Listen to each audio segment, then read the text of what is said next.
Welcome to all time news. ఈరోజు వార్తలు. వాహన చోదకులకు కేంద్ర ప్రభుత్వం గుడ్ న్యూస్ చెప్పింది. డీజిల్, పెట్రోల్ ధరలపై లీటర్కి ₹2 తగ్గిస్తూ కేంద్ర ప్రభుత్వం ఉత్తర్వులు జారీ చేసింది. గంట క్రితమే, అంటే నేటి నుంచి కొత్త ధరలు అమల్లోకి వచ్చాయి. హైదరాబాద్లో లీటర్ పెట్రోల్ ధర ₹109.66 ఉండగా ₹107.66కి తగ్గింది.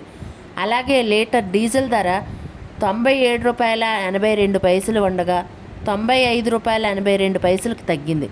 విశాఖపట్నంలో లీటర్ పెట్రోల్ ధర ₹110.48 ఉండగా ₹108.48కి తగ్గింది. అలాగే లీటర్ డీజిల్ ధర ₹98.82 ఉండగా ₹96.82కి తగ్గింది. విజయవాడలో లీటర్ పెట్రోల్ ధర ₹111.76 ఉండగా ₹109.76కి తగ్గింది. అలాగే లీటర్ డీజిల్ ధర ₹99.51 ఉండగా ₹97.51కి తగ్గింది.